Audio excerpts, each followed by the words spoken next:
आज हम शुरू करेंगे सेकंड लॉ ऑफ थर्मोडायनेमिक्स के साथ। सेकंड लॉ ऑफ थर्मोडायनेमिक्स की हमारे पास दो स्टेटमेंट हैं। एक है केल्विन प्लैंक स्टेटमेंट जो कहती है कि it is impossible to construct a heat engine which would absorb heat from a reservoir and convert 100% of the heat absorbed into work. ये कहता है कि ऐसा कोई हीट इंजन आप नहीं बना सकते हो जो सारी की सारी हीट को वर्क में कन्वर्ट कर सके।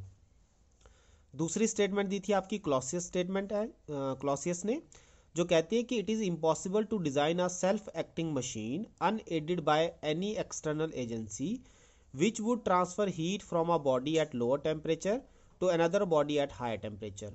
ये कहता है कि ऐसी मशीन डिज़ाइन करना इम्पॉसिबल है जो आपकी अपने आप हीट कोल्ड रिजर्वायर से ले और हॉट रिजर्वायर पे छोड़ दे। ठीक है, आप करते हो रेफ्रिजरेटर के केस में, लेकिन उसके लिए आपको बाहर से वर्क करना पड़ता है।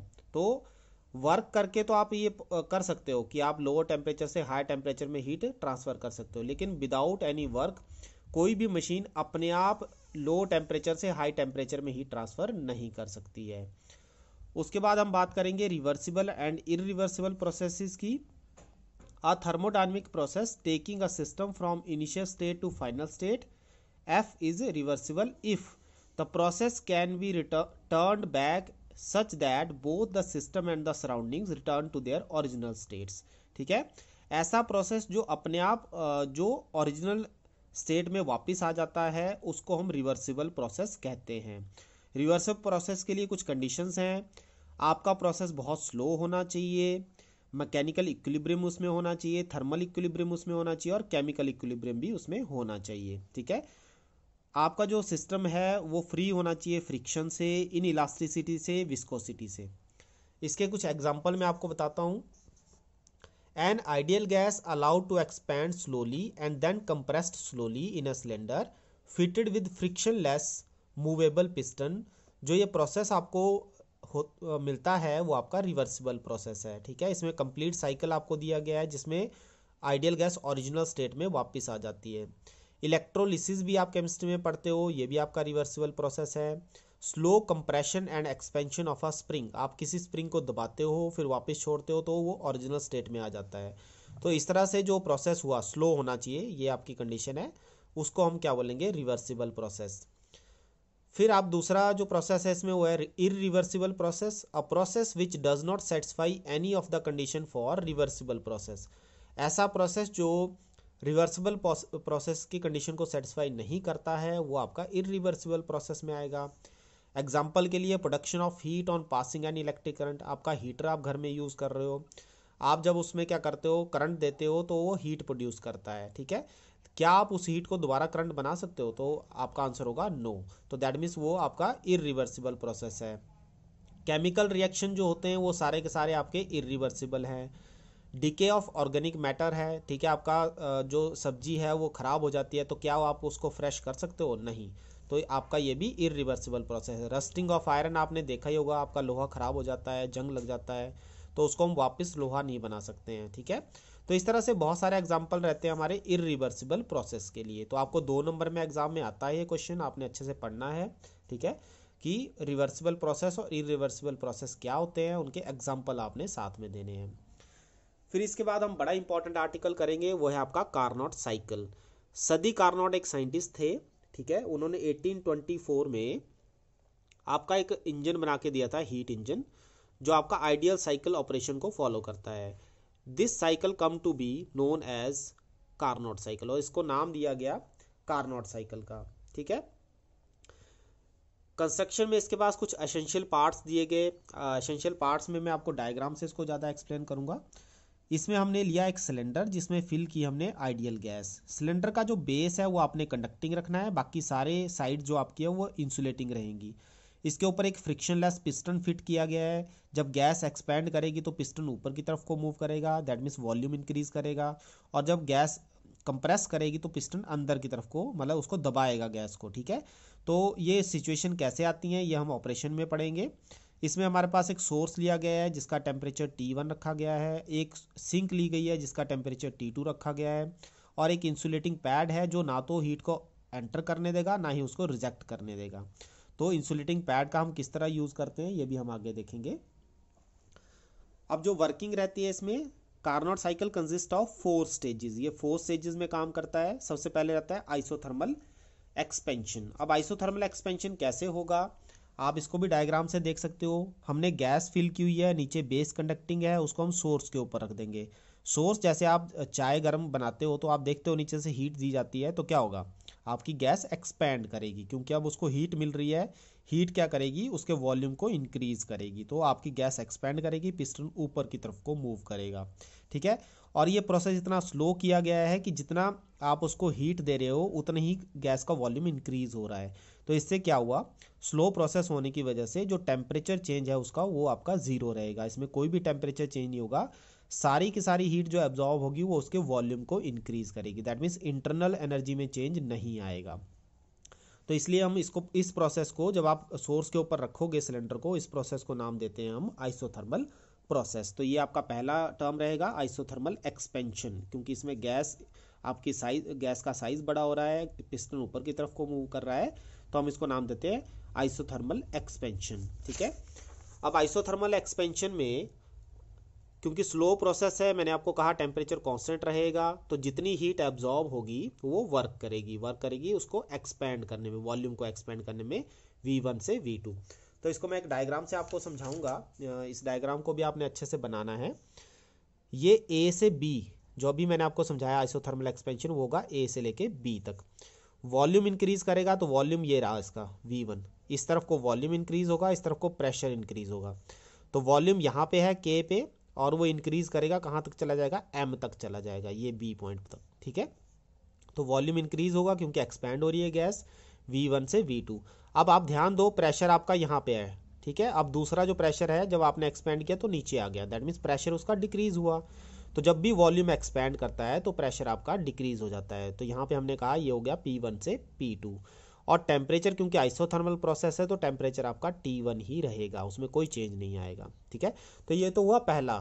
अब दूसरे केस में उसने क्या किया, जो सिलेंडर है उसको इंसुलेटिंग स्टैंड पे रख दिया। अब गैस तो एक्सपैंड हो रही थी, ठीक है, सोर्स की वजह से गैस एक्सपैंड हो रही थी। तो जब आपने उसको इंसुलेटिंग स्टैंड पे रखा तो due to their inertia of motion, जो आपका गैस के अंदर इनर्शिया ऑफ मोशन है, क्योंकि पार्टिकल आपके एक्सपैंड कर रहे थे तो वो कंटिन्यू रहेगा, गैस एक्सपैंड होती रहेगी, लेकिन आपको सोर्स से कोई हीट नहीं मिल रही है। अब क्योंकि आपने इंसुलेटिंग स्टैंड पे उस पर रखा है तो अब हीट तो एब्जॉर्ब नहीं हो रही है। तो जो एक्सपेंशन है वो किस कॉस्ट पे होगी, वो होगी उसकी अपनी इंटरनल एनर्जी की कॉस्ट पे। जब वो अपनी इंटरनल एनर्जी की कॉस्ट पे एक्सपेंशन करेगा तो उससे उसका गैस का टेम्परेचर कम हो जाएगा। ठीक है, अब बाहर से कोई हीट ना तो एब्जॉर्ब हो रही है ना रिजेक्ट हो रही है, तो दैट मीन्स जो ये एक्सपेंशन होगी इसको नाम देंगे एडियाबैटिक एक्सपेंशन। ठीक है, तो एडियाबैटिक एक्सपेंशन अगर होगी तो अब वॉल्यूम फिर से बढ़ रहा है क्योंकि आपका एक्सपेंशन हो रहा है, तो V2 से वॉल्यूम हो जाएगा V3, और प्रेशर वॉल्यूम के बढ़ने से प्रेशर और डिक्रीज हो जाएगा। तो ये प्रेशर आप देख सकते हो यहाँ पे, इसके सामने प्रेशर की वैल्यू पहले यहाँ पे थी, अब यहाँ पे पहुँच गई है, तो प्रेशर आपका बहुत कम हो गया है। ठीक है, और वॉल्यूम इंक्रीज कर गया है, वॉल्यूम V2 से और फर्दर इस तरफ को इंक्रीज कर गया है V3। ठीक है, साथ में आपने टेम्परेचर में भी चेंज देखा, क्योंकि अब जो एक्सपेंशन हो रही है वो उसकी अपनी एनर्जी की कॉस्ट पे हो रही है, तो दैट मीन्स उसका टेम्परेचर T1 से T2 कम हो जाएगा। ठीक है, T1 से कहाँ पहुँच गया, T2 पे पहुँच गया है। ठीक है, तो इसको हम यहाँ पे जो पहला केस था आपका आइसोथर्मल एक्सपेंशन का, उसका हम यूज़ करेंगे डायरेक्ट रिजल्ट आइसोथर्मल एक्सपेंशन का। उसमें आ गया RT1 log ऑफ E, कहाँ से कहाँ एक्सपेंड हुआ वॉल्यूम, V1 से V2, एरिया ABMKA। और दूसरे केस में हम बात करेंगे एडियाबैटिक एक्सपेंशन में, तो एडियाबैटिक एक्सपेंशन में टेम्परेचर चेंज हुआ T1 से T2, तो R T2 minus T1 1 minus gamma, area BCNMB। ठीक है, अब ये आपका डायरेक्ट रिजल्ट आपने ध्यान में रखने हैं। ये आपने isothermal work done in case of isothermal और एडियाबैटिक दोनों के रिजल्ट आपने यहाँ डायरेक्ट यूज करने हैं। अब ये जो एरिया मैं आपको बता रहा हूँ, पहले केस में A से B गए तो एरिया कितना चेंज हुआ, ABMKA, और दूसरे केस में जो अभी हम पढ़ रहे हैं एडियाबैटिक एक्सपेंशन में, वो हुआ B से CNMB। तो ये मैं एरिया साथ साथ में लिख रहा हूँ इसके। ठीक है, उसके बाद हम बात करेंगे दोबारा से आइसोथर्मल कंप्रेशन की। अब आइसोथर्मल कंप्रेशन क्यों होगा, तो इसको भी हम डायग्राम से समझते हैं। अब मैं क्या करूंगा, जो आइडियल गैस सिलेंडर है उसको उठा के सिंक के ऊपर रख दूंगा। तो जब आप सिंक के ऊपर रखोगे तो सिंक क्या करेगी, वो गैस से हीट एब्जॉर्ब करना शुरू कर देगी। जब हीट एब्जॉर्ब करेगी तो उसको बैलेंस करने के लिए सिलेंडर का पिस्टन दबना शुरू हो जाएगा, मतलब उसका वॉल्यूम कम होना शुरू हो जाएगा। ठीक है, तो क्योंकि वॉल्यूम कम हो रहा है तो इसको हम नाम देते हैं आइसोथर्मल कंप्रेशन। तो आइसोथर्मल कंप्रेशन इसलिए कहा गया कि जितनी हीट वो रिजेक्ट कर रहा है सिंक को, इसको हम हीट रिजेक्शन कहते हैं, तो जितनी हीट वो रिजेक्ट कर रहा है उतना ही उसका वॉल्यूम भी कम होता जा रहा है। तो दैट मीन्स टेम्परेचर अगेन इसका कांस्टेंट रहेगा। टेम्परेचर कांस्टेंट रहेगा, Q2 हम कहते हैं कि हीट रिजेक्ट हुई सिंक के लिए, तो वर्क डन आएगा V3 से V4 माइनस क्यों ले रहे हैं, क्योंकि अब work done on the system हो रहा है, तो नेगेटिव लेना है आपने, minus RT2 log of E V4 by V3। अब ये नेगेटिव हटाने के लिए हम क्या कर देते हैं, इसको इन्वर्स कर देते हैं, V4 बाई V3 को V3 बाई V4 कर दोगे, और इसका जो एरिया रहेगा आपका, वो एरिया अब आप देख सकते हो हम जा रहे हैं कहाँ से, V3 से V4। आइसोथर्मल कंप्रेशन हो रही है, आइसोथर्मल कंप्रेशन में टेम्परेचर आपका T2 ही रहेगा क्योंकि इसमें टेम्परेचर चेंज नहीं होता है। कंप्रेशन में वॉल्यूम घटना चाहिए, तो यहाँ से V3 से V4 हो गया, तो V3 ये है, वॉल्यूम ज़्यादा है, और V4 मतलब वॉल्यूम कम हो गया। और जब भी वॉल्यूम कम होगा तो प्रेशर आपका बढ़ेगा, तो यहाँ पे P4 आप देख सकते हो, प्रेशर ये है और दूसरे का यहाँ से ये है, तो इसका मतलब थोड़ा सा प्रेशर अब बढ़ गया, यहाँ से यहाँ पहुँच गया। तो इसमें आपका आइसोथर्मल कंप्रेशन हो रहा है, आपका वर्क डन आ जाएगा जो आपने निकाला Q2, जो हीट रिजेक्ट हुई वो आपके वर्क डन देगी W3 के बराबर, और वो वैल्यू हमने कैलकुलेट कर ली। ठीक है, एरिया हमने लिया इसमें CNLDC। ठीक है, ये इसमें एरिया कवर होगा जब आप C से D की तरफ को जाओगे। फिर ये कहता है कि अब लास्ट में जब आपने कंप्रेशन हो रहा है तो आप उठा के सिलेंडर को कहाँ से रखो, सिंक से कहाँ रख दो, इंसुलेटिंग स्टैंड पे। तो due to inertia of motion, क्योंकि सिलेंडर कंप्रेस हो रहा है तो वो अपना कंप्रेशन कंटिन्यू रखेगा due to inertia of motion. और जब इंसुलेटिंग स्टैंड पे रखोगे तो कंप्रेशन की वजह से जो टेम्परेचर अब बढ़ेगा वो तो रिजेक्ट होगा नहीं क्योंकि इंसुलेटिंग स्टैंड पे रखा है। तो दैट मीन्स जब रिजेक्ट नहीं होगा तो इससे वो गैस का टेम्परेचर बढ़ जाएगा। अब गैस का टेम्परेचर बढ़ेगा तो वो कहाँ चला जाएगा, वापस अपनी T1 की स्टेज पे चला जाएगा, T1 टेम्परेचर वो गेन कर लेगा। तो अब आपका जो एरिया चेंज होगा DLKAD। ठीक है, और वॉल्यूम चेंज होगा V4 से V1, दैट मीन्स बहुत कम हो जाएगा, ओरिजिनल स्टेट पे आ जाएगा आपकी गैस जैसे पहले थी, और प्रेशर भी आपका P4 से वापस P1 पे आ जाएगा। तो प्रेशर बढ़ेगा, वॉल्यूम घटेगा। ठीक है, और ओरिजिनल स्टेट के पे आपका जो सिलेंडर है या गैस है वो पहुंच जाएगी। ठीक है, तो इस तरह से आपका जो साइकिल बनेगा इसको बोलते हैं कार्नोट साइकिल। और कंप्रेशन हो रहा है आपका, आइसोथर्मल एडियाबैटिक कंप्रेशन हो रहा है, तो एडियाबैटिक कंप्रेशन में सिलेंडर अगेन अपनी ओरिजिनल स्टेज पे आ जाएगा और टेम्परेचर आपका वापस T1 हो जाएगा। तो W4 आएगा, again on the system work हो रहा है, V4 से V1 पे वापस आ रहे हो, माइनस PdV आपका नेगेटिव क्यों आ रहा है वो आपको मैंने बता दिया, क्योंकि ऑन द सिस्टम वर्क है। तो RT2 minus T1 1 minus gamma, तो मैंने इसको प्लस RT2 माइनस T1 क्यों लिया, क्योंकि नेगेटिव का साइन हटाना है, अदरवाइज होना था T1 माइनस T2, तो मैंने साइन हटाने के लिए T2 माइनस T1 कर दिया, तो अपने आप ही इसका साइन पॉजिटिव हो जाएगा। ठीक है, और 1 माइनस गामा वैसे ही रहेगा। एरिया DAKLD ये मैंने आपको एक्सप्लेन कर दिया। Net work done by the gas, net work done हुआ टोटल वर्क डन, तो जो बाय द गैस है वो आपने पॉजिटिव लेना है, W1 W2 दोनों आपके बाय द गैस हैं, और W3 W4 on the gas है, गैस के ऊपर काम हो रहा है इसलिए हमने उनको नेगेटिव लेना है।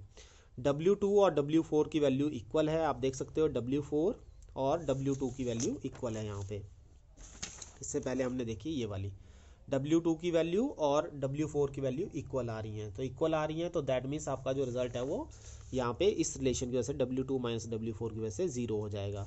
तो नेट वर्क डन आ जाएगा W1 minus W3। Now what is W1, W1 है आपके पास Q1, and what is W3, W3 आपके पास Q2, तो यहाँ पे आप वैल्यू पुट कर दोगे, W आ जाएगा Q1 माइनस Q2, और इसको जो रिजल्ट बचेगा एरिया ABCDA, तो सारा जब आप माइनस कर दोगे सारे एक दूसरे से तो आपका जो रिजल्ट बचेगा ABCDA, यही एरिया बच जाएगा, बाकी नीचे वाले आपके डिलीट हो जाएंगे। ठीक है, वो आप कैलकुलेट कर सकते हो अपने आप। तो ये वाला जो चैनल बनेगा इसको बोलेंगे हम साइकिल। ठीक है, ये है आपका कार्नोट साइकिल ABCDA। फिर इसके बाद हम बात करेंगे एफिशिएंसी की, तो एफिशिएंसी आपको पता ही है, it is the ratio of net work done to the heat absorb. आपका इंजन कितना काम कर रहा है जब आपने कुछ उसको हीट दी हुई है, वो उसकी एफिशिएंसी के बारे में बताता है। तो W हो गया वर्क जो आपकी हीट करके देगी, और Q1 वो हीट है जो आपने एब्जॉर्ब की हुई है, तो W हम यहाँ से निकालेंगे, आ जाएगा Q1 माइनस Q2, जब डिवाइड करोगे Q1 से Q1 तो 1 आ जाएगा, माइनस Q2 बाय Q1, तो ये आ गई आपकी एफिशिएंसी ऑफ कार्नोट साइकिल। अब इसको थोड़ा सा और हम सिंप्लीफाई करेंगे। तो सिंप्लीफाई करने के लिए हम देखते हैं कि ए से के बी तक जब आप गए, जब आपका वॉल्यूम V1 से V2 हुआ और P1 से P2 हुआ, तो आपका जो प्रोसेस था वो आइसोथर्मल था। और आइसोथर्मल प्रोसेस में हमने पढ़ा है PV is equal to constant. तो PV is equal to constant का मतलब होता है कि P1 V1 is equal to P2 V2। ठीक है, ये मैंने आपको पहले भी एक्सप्लेन किया है कि किसी भी कांस्टेंट टर्म का मतलब होता है कि 1 1 उसके 2 2 या 3 3 के बराबर होंगे। जैसे P3 V3 भी लोगे तो वो भी इसके इक्वल ही होगा। और इसके बाद हमारा दूसरा आता है, दूसरा आपने देखा उससे बाद वाला जो आपका B से C था वो आपका एडियाबैटिक था। तो एडियाबैटिक में हमने क्या लिया था, PV रेस्ट पावर गामा, ठीक है, इज इक्वल टू कांस्टेंट। तो मतलब P2 V2 raised power gamma must be equal to P3 V3 raised power gamma. तो P2 V2 यहाँ से लोगे और V3 आप यहाँ से लोगे। ठीक है, तो ये वैल्यूज़ मैं यहाँ से चूज़ कर रहा हूँ जो इसमें चेंजेस आ रहे हैं। फिर अगेन C पे आपका आइसोथर्मल था, जब C से D में गए तो प्रोसेस आपका कैसा था, आइसोथर्मल। थर्ड स्टेज जो हमें ली थी, तो थर्ड स्टेज में हम कहाँ से कहाँ मूव किए थे, V3 P3 से V4 P4, मतलब P3 V3 should be equal to P4 V4। फिर आप लास्ट में फिर से आपका जो स्टेज था वो था एडियाबैटिक, तो उसमें हमने गामा वाली पावर ले लेनी है, P4 V4 raised to power gamma. और ये वापस हम कहाँ पे पहुँच गए, 1 पे, V1 P1 पे, तो मतलब P1 V1 गामा आपका रिजल्ट आएगा। तो इसमें हमने दोनों जो चारों रिजल्ट है उनको कंपेयर करना है लेफ्ट साइड और राइट साइड में। ये आप ले सकते हो वैल्यूज़, P1 V1, फिर आपके P2 V2 गामा, तो P2 V2 गामा, फिर P3 V3 आ गया, फिर आ गया P4 V4 गामा के बराबर। इस तरह राइट साइड की वैल्यूज़ भी आपने यहाँ लिख देनी है। P1 P2 P3 P4, ये P1 P2 P3 4 यहाँ पे भी हैं, इसलिए सारे कट जाएंगे। अब बचा हमारे पास V1, फिर आएगा V2 रेज़्ड पावर गामा, फिर V3 और V4 रेज़्ड पावर गामा। यहाँ पे V2, फिर V3 raised power gamma, V4 और V1 रेज़्ड पावर गामा। ठीक है, तो यहाँ पे अब आप देखो तो V2 यहाँ पे 1 है और यहाँ पे V2 गामा है। तो यहाँ जब लेफ्ट साइड में लाओगे तो पावर क्या हो जाती है, जब बेस इक्वल होते हैं तो पावर क्या हो जाती है, माइनस, क्योंकि आपका ये V2 रेज़्ड पावर गामा और V2 डिवाइड में आएगा यहाँ पे, क्योंकि मल्टीप्लाई में तो यहाँ के क्या आ जाएगा, डिवाइड। तो डिवाइड का मतलब हुआ कि पावर उसकी -1 लेनी है आपने, तो V2 गामा -1। इसी तरह आपने V4 V1 V3 को भी कैलकुलेट करना है। तो सिंपल मैथमेटिक्स है, ये आप खुद भी कर सकते हो। फिर गामा गामा -1 सबकी पावर है, इसलिए सबको डिलीट कर दो, आपके पास रह जाएगा V2 V4 is equal to V1 V3। यहाँ से निकालो V2 by V1 is equal to V3 by V4। अब आपने Q2 बाय Q1 की रेशो निकालनी है। तो Q2 बाय Q1 की रेशो का मतलब है Q2 की वैल्यू आप यहाँ से डायरेक्ट यूज़ करोगे। What is Q2? Q2 है हमारे पास RT2 log of E V3 by V4। और व्हाट इज़ Q1? Q1 है आपके पास RT1 log of E V2 by V1। तो ये वैल्यू मैंने यहाँ पे पुट की। अब अभी हमने ये प्रूव किया कि V3 by V4 should be equal to V2 by V1। तो ये आपस में इक्वल हैं, तो ये कट जाएंगी, इसका मतलब लॉग आपका पूरा कट जाएगा, हमारे पास बचेगा RT2 बाय RT1।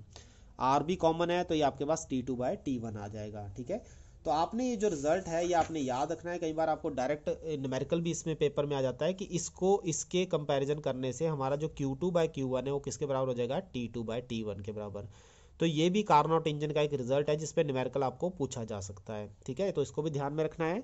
और जब मैं आपकी इक्वेशन जो आपने शुरू में इक्वेशन ली थी उस इक्वेशन में अगर मैं क्या करता हूँ, Q2 बाई Q1, ये देखो आप ध्यान से, Q2 बाई Q1 को अभी हमने कितना निकाला, Q2 बाई Q1 को निकाला हमने T2 बाई T1 के बराबर। तो दैट मीन्स एफिशिएंसी आपकी होगी 1 माइनस T2 बाई T1। तो दो तरह से आप एफिशिएंसी को डिफाइन कर सकते हो, एक टेम्परेचर की फॉर्म में और एक हीट की फॉर्म में। ठीक है, तो ये आपका कार्नोट इंजन का टॉपिक था। ठीक है, तो आज के लिए बस इतना ही काफ़ी।